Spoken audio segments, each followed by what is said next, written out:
Welcome to Your Thoughts, Your Reality with Michael Cole, the podcast that shines a compassionate light on the journey of veterans battling through life's challenges.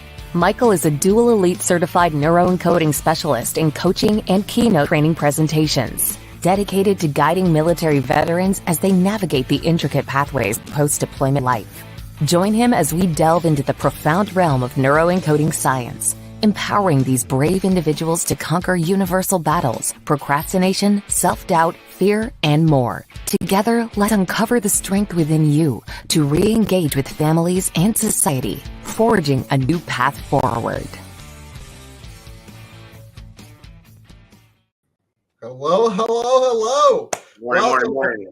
Welcome, everybody. Hey, I am on with my friend Eddie Zamora. Eddie, we've spent hours, days, months in wrestling stands with our kids for multiple years. So we had a lot of time to get to know each other, catch up, and so on. And proud Eddie's on here. He's a great man, great family man, a Marine, and I'm just honored. So thank you for being here, Eddie. Appreciate it, man. I appreciate it, Mike. I know it's been a long time. We've been trying to link up. Just thinking back when the kids were all little, and Eddie wasn't so little back then anyway. So, it was many sweaty, smelly weekends spent. Oh man. So, yeah. Man, the knee pads. Probably have thousands of hours worth of camera footage, of all the wins and pins and losses and tears and but it was good times. It was fun. Good times. Absolutely, it was, man, and it was an honor. It really was an honor to get to know you. As you know, I never met my father. He's in Vietnam, 3 tours, and it stuff in perspective for me years ago. It really helped me, man. So thank you. So a little bit about Eddie here. So served with the 3rd Battalion, 1st Marines from 2001, 2004, and we know that time frame and what was going on in the world. So. Eddie, I'm not afraid to say it right now, buddy. You're a hero, man. You were one of the first in there, buddy, and I'll ask you to talk about that a little bit. So deployed twice to the Middle East. Eddie, he loves motorcycles, and we're going to talk about that a little bit. Excited about that. Look at the smile starting on his face already. So Eddie, tell me a little bit about you. I know you're an amazing family man, all of that great stuff. Tell me a little bit about yourself.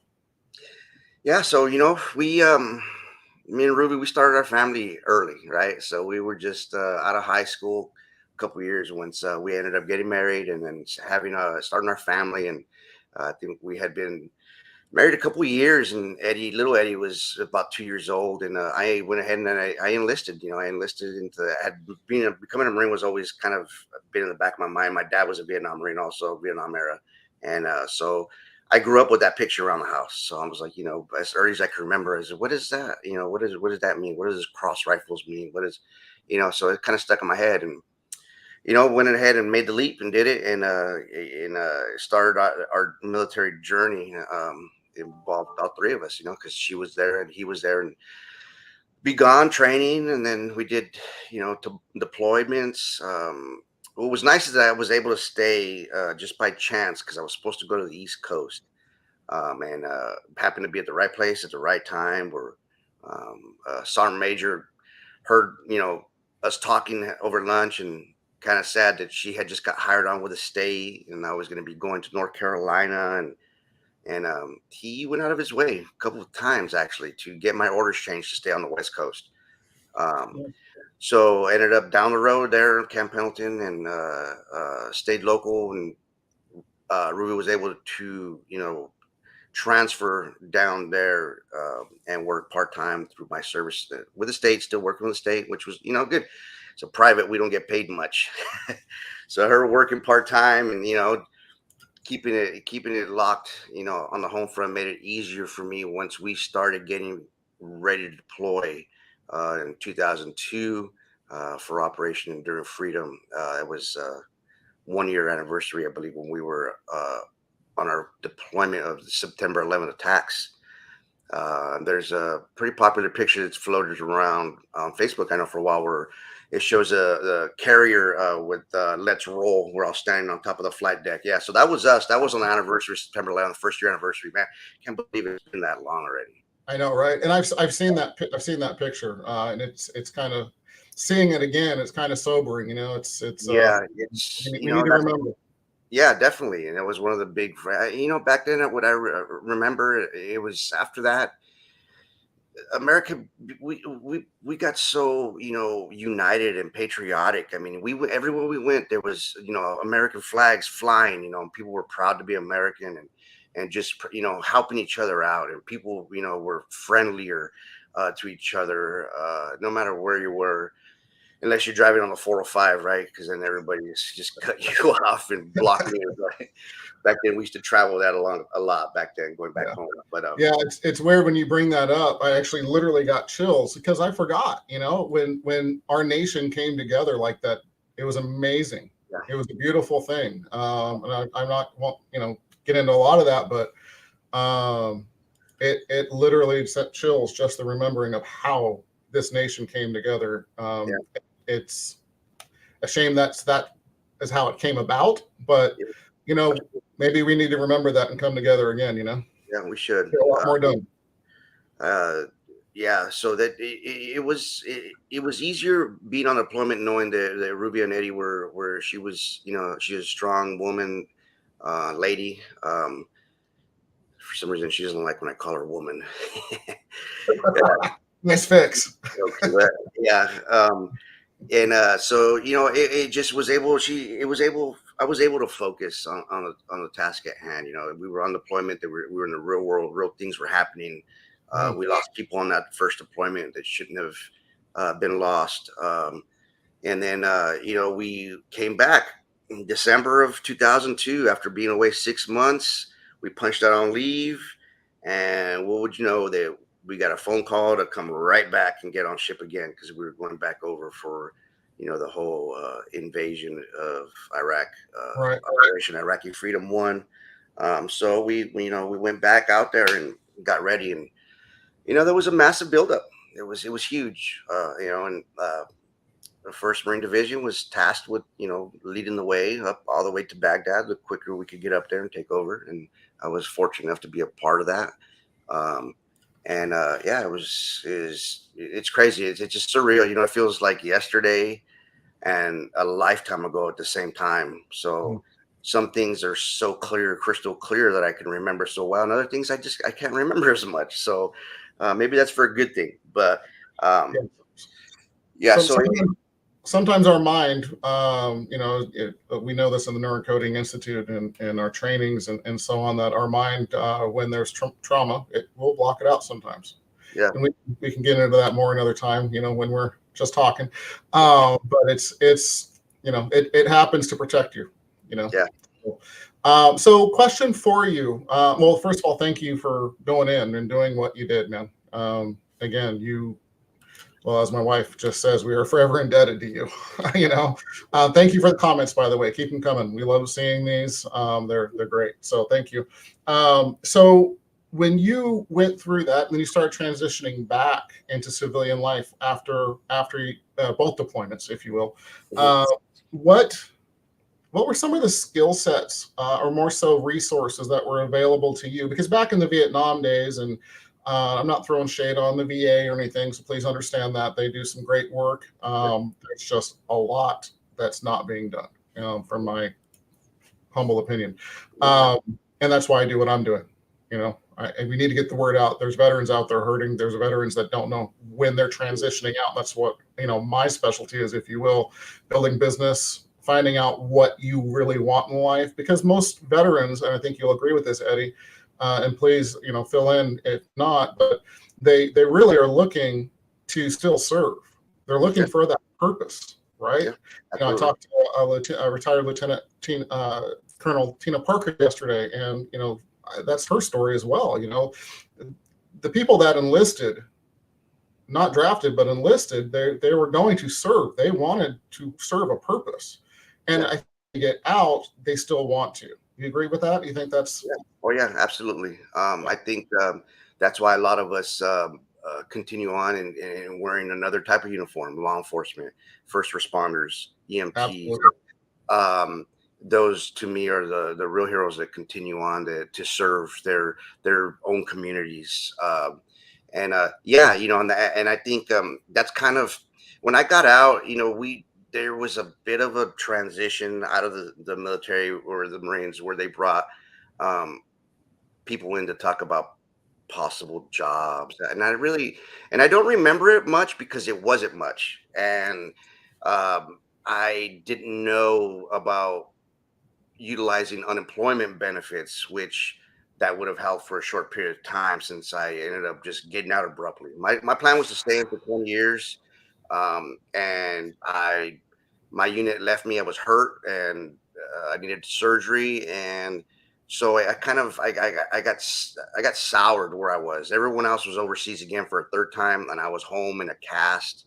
Um, and I just hated it. So my EAS day came out and I took it. So Ruby wasn't happy about that. Still talks about it to this day. But So everybody, just so everybody knows, Ruby is his amazing wife. Just so you know.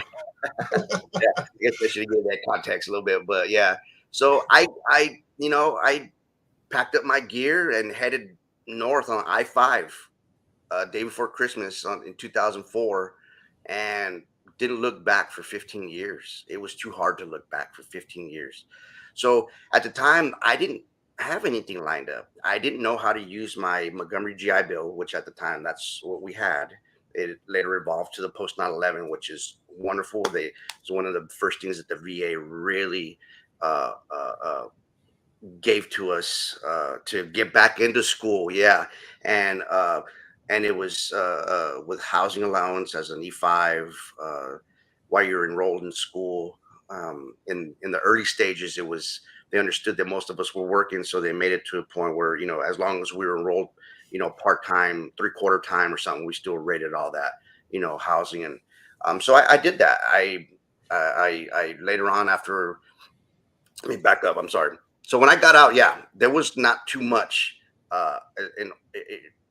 information readily available. Um, Right.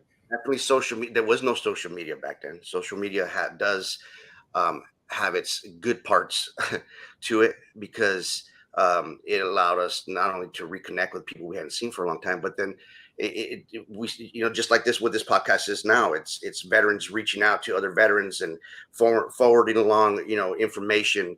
And we didn't have that back then. This is Right. 2005, early 2005. And I remember it's part of like maybe the beginnings of combat veterans getting released back into the workforce. So luckily we had just bought a house in Bakersfield because Monterey County was too expensive to move to. San Diego County was too expensive to stay in. So we kind of picked a little spot and we moved there. And there's a booming, at the time was booming oil industry. So I got a job basically on the spot for the sole purpose of me being a Marine. They said, okay, well, we're going to take you regardless, and I didn't know what I was doing. It ended up being good work. I enjoyed it. It was tough. Yeah, tough. Okay. And So so basically you were resourceful, or you were brought out your own resourcefulness, brother. So you went out and figured it out yourself. yeah, it took a little, and I almost went back. I almost started I got in touch with a recruiter. Small world, the recruiter in Bakersfield was a former 3-1 Marine as well. So he was like, hey, I got you. Let's get you back in. And it didn't work out that way. And it's probably for the best. It probably is. Cause that was at the time where, things were starting to feel different about me. I was thinking differently. I was, emotions were kind of everywhere. So, I dove into work, anything to keep my mind busy and occupied. And So Eddie, can I stop you really quick there? What tips would you give? And I know we're going to get into some tips at the end because I always do that to people. But when you're dealing with that and you're getting into that, are there any tips that you give? I mean, I've got my stuff, but I'm curious from a veteran, you specifically. is there a tip that you have or something that you would do to get yourself out of that to move forward? Because you've obviously thrived, right? You're an amazing father. You've have thrived after the military, so you fought your way through it. Yeah. So is there anything you could give a tip or so on that may get someone a little bit further faster when they're starting to struggle with that? Yeah, I would definitely I mean, these days there's so many veterans out there in the workforce. Seek them out, seek those people out, ask them questions, ask them, about healthcare. Well, I mean, a lot of people, don't have health benefits or good health benefits. Um, Ask as many questions as you can. Get their number and stay in contact with them. Start reaching out more and more. Amen. Yeah. Support system's huge, and friends and links and acquaintances. It's huge. You can't be isolated.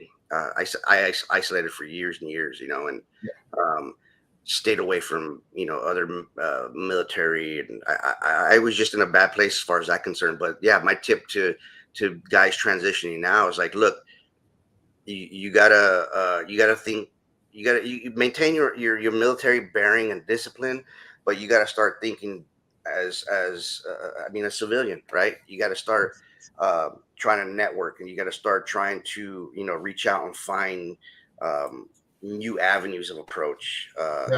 We can still maintain the military mindset, but it's got to shift a little bit. You can't, you can't be. I mean, especially for the Marines, right? I mean, we're a little rougher on the edges, I think. You got to start to shed that away. Swallow a little bit of the pride, not all of it, but pride is still good to a certain point. So when you say that, Eddie, obviously I'm gonna go back 2 steps here because you're bringing up a lot of great stuff. So don't be isolated, right?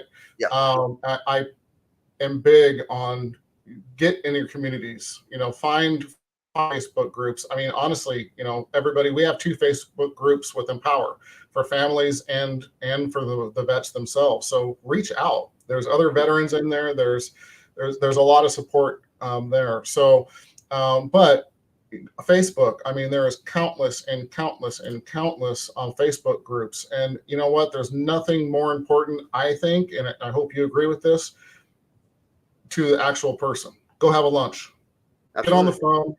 Hey, how you doing, man?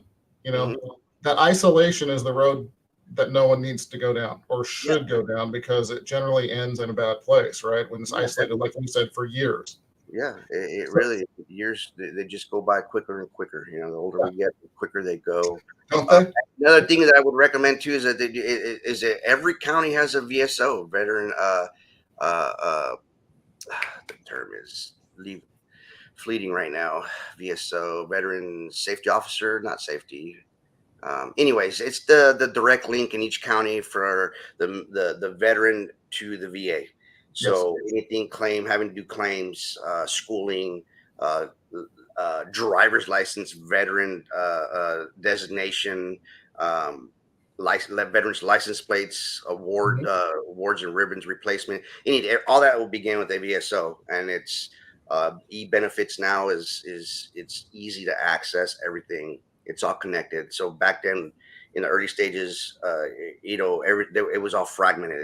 There was pieces here, information, pieces there, nothing really tying things together. So if you weren't actively searching and looking, you weren't going to know about it. So now it's almost a one-stop shop with them.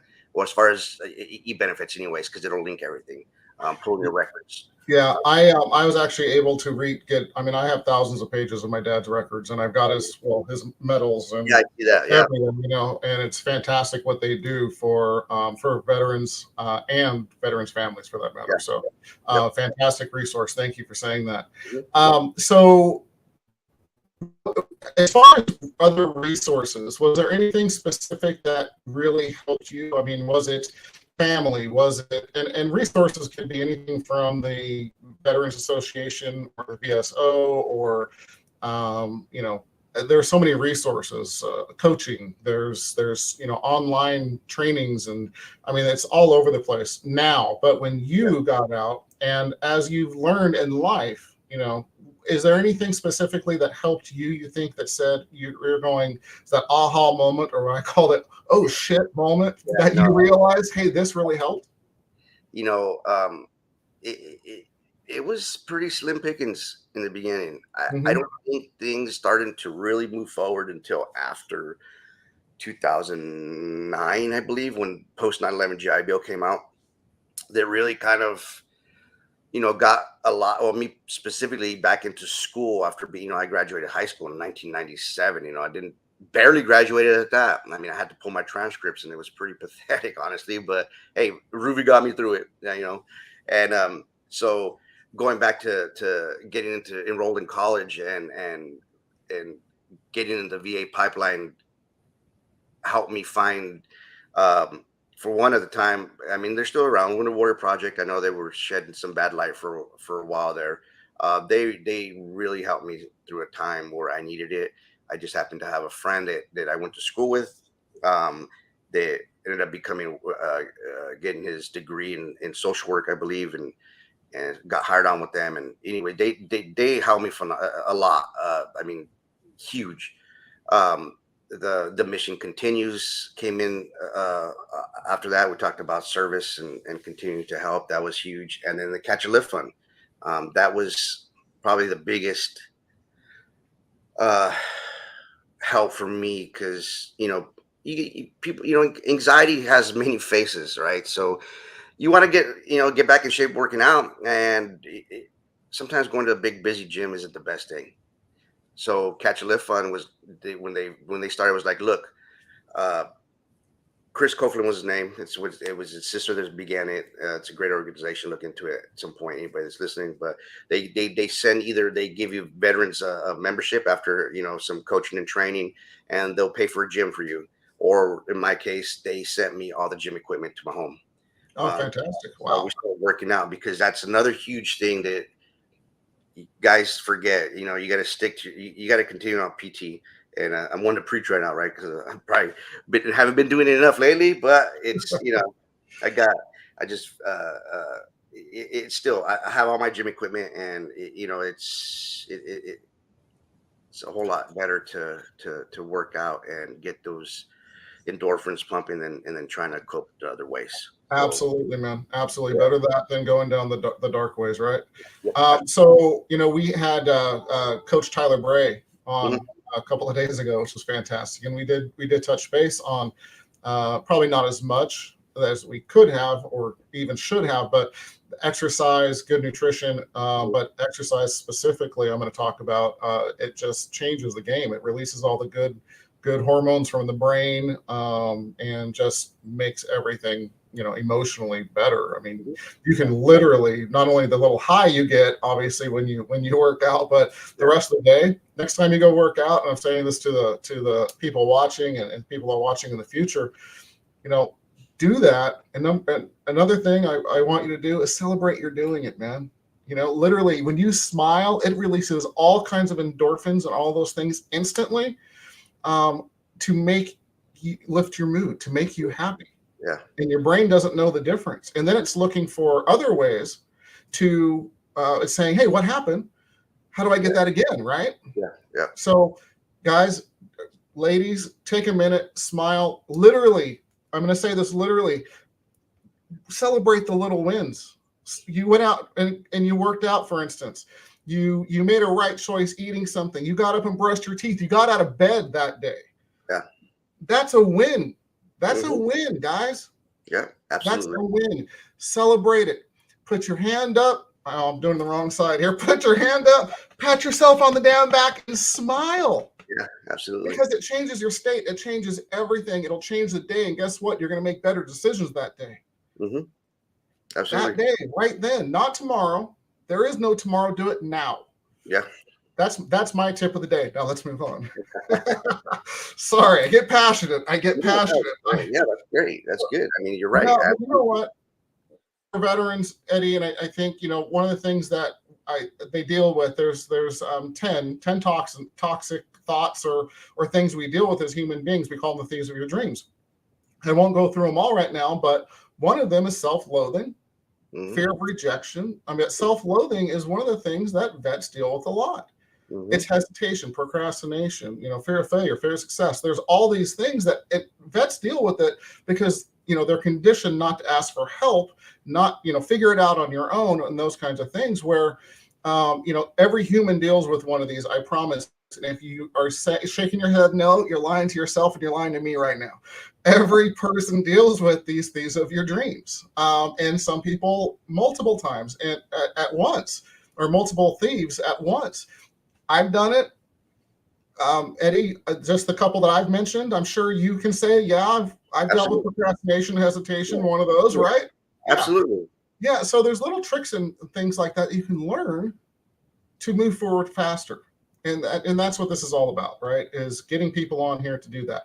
But celebrating, releasing those good chemicals in your brain are some of the most important ones to deal with self-loathing and that kind of stuff. Because if you love yourself, like yourself first, love yourself next, you'll get through anything, man.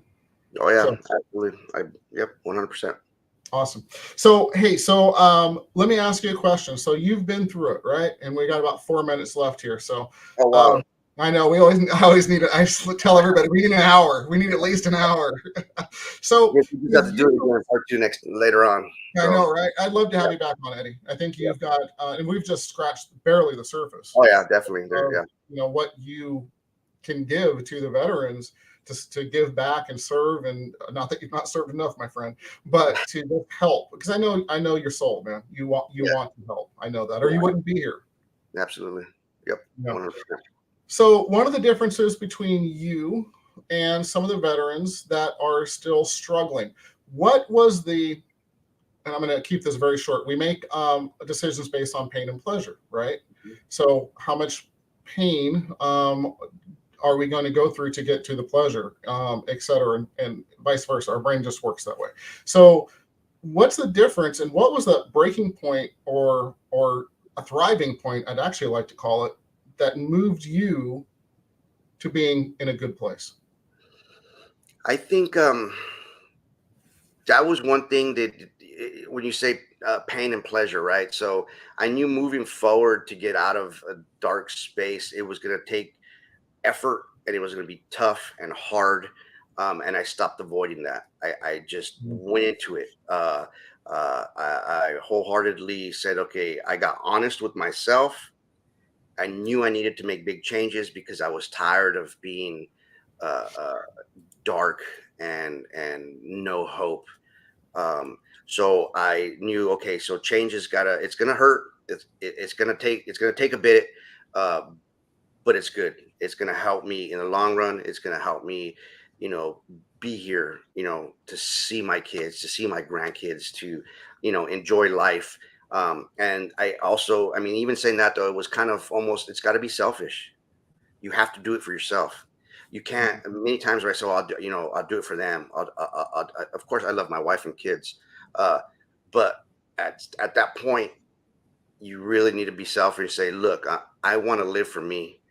There's more that I want to see. There's more that I want to enjoy. And I'm not done living. I'm not done, feeling the pain and whatever it is that I got to push through, physically wise, mentally wise, and getting honest. You just got to get honest with yourself. For me, yeah. I mean, we can go a whole into. I mean, a lot of veterans that don't necessarily believe in medications, but at some point, yeah, in my case, I needed medications for a while. I needed them, and I needed to change my way of thinking. And after about 5 or 6 years, I knew it was time to get off medications, and I did. So I got to a point where I was healthy enough, yeah, and where I could, and I moved on from there. And during even that portion, it was hard because I knew it's like, okay, I wanted to sleep. I can just take this pill just to sleep.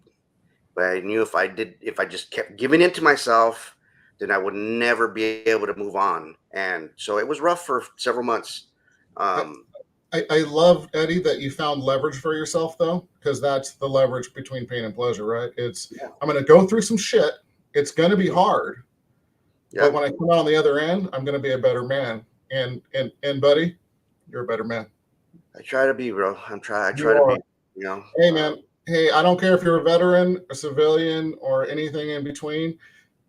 Life's tough. It is. Yeah. And you get kicked to the ground. You get kicked. I'm not going to say the word, but you get up, right? You get up and you do another day and you figure it out, right? To some extent, you figure it out, but there's also those resources, and lean on a friend, lean on your wife, Yeah, absolutely. let them know where you are, communicate, man. Right. Yep. You need you need a support system. You need a tribe. You need a group. You need absolutely find your tribe. Absolutely. We can go on and on about that and different books and things that, but we can save that for another day. Yeah, it sounds good. Yeah, and you know what? We'll do that. So we're a little past time now, but hey, I have been every time I've done this. So one more question, actually two more, if you will. How has the military experience, and this is what I really try to get, and what I do have veterans focus on, because they need to focus on the future, not the past, right? Learn from your past. I always say learn from your past, but focus on your future, because if you live in the rearview mirror, guess what? You're driving, you're going to crash. You need to be looking forward. So what military experience did you bring out of life that serves you now? Relationship, or just I can get through it? What really did you bring out of military? I think, Marine wise, it's always mission accomplishment, right? Always mission accomplishment. So I continue to, I carry that into the workforce, to the smallest, paying attention to the little things, maintaining a military bearing, but at the same time, chilling out a little bit, don't be so rough. Listen to your body, for one, as we're getting older, right? But a sense of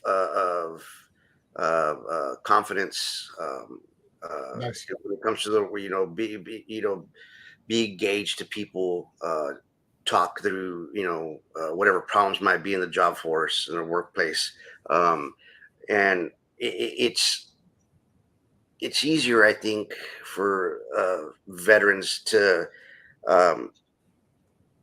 my life and security. I mean, we know how to wear a uniform. We know how to shine our boots.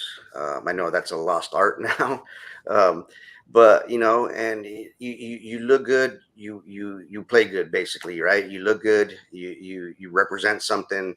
Have that self confidence and pride and.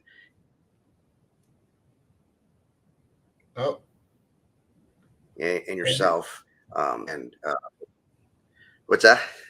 I froze up just a little bit on my side. So have confidence and pride. I heard that. Oh yeah. I mean, and just that alone, it sets you apart from other workers, and it just and we kind of gravitate towards each other, and it's definitely easier to get through a day when you got fellow veterans, and of course the fellow bantering back and forth, makes it easier. Of course.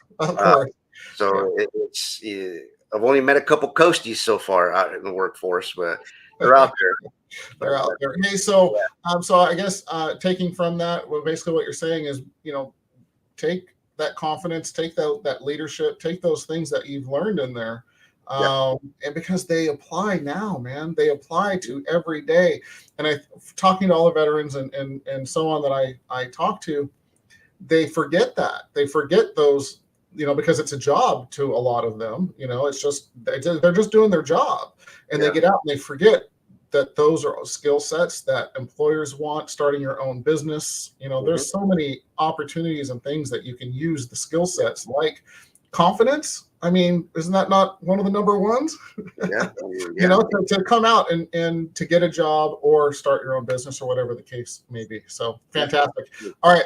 Last one. Give me one more tip, because you give me a lot of them. Give me one more tip that got you further faster when you got out of the military, that you would give a veteran now to move forward faster. Let's see. Get a part of an organization. I mentioned a couple earlier. Catch Lift Fund, Mission Continues. Something that'll still give you a sense of accomplishment and pride, being around others that want to give back, to continue to give. That was huge. I mean, it's being around like-minded individuals, and even with Catch Lift Fund and Mission Continues, it has a lot of civilians involved in those organizations. So it's a mix of people. Yeah, it was started by former military and wives and family members of Gold Star families. So it just brings a lot of different backgrounds and people together for one common goal, and it's to help and to serve others, and not forget anybody, because that just, nobody should be forgotten. It makes me happy every time I see in the news where the remains of a fallen service member are brought back home to us, after 40, 50, 60 years, whatever the time frame is. Nobody wants to be forgotten. So that's the biggest tip. Get involved with somebody, an organization, or like-minded individuals to continue to help anybody in need. And it doesn't have to be veterans. It could be anybody. Coaching, coached youth football for several seasons, just kind of mentoring and helping others. I think that's the biggest thing to get you moving in the right direction, keeping you focused and engaged. And not let the little those dream thoughts, like you were saying, those thoughts that are really, they're not true. Don't let that stuff creep in. Amen. Amen, Eddie. I think that's great advice, and that's kind of the golden nugget for the day right there. So, hey, Eddie, I just want to celebrate you, my friend. Keep smiling, man. Keep doing the good work. You're doing amazing stuff, and keep just being you, man. You're an amazing man. I love your family. We need to go do lunch or dinner. Let's connect, man.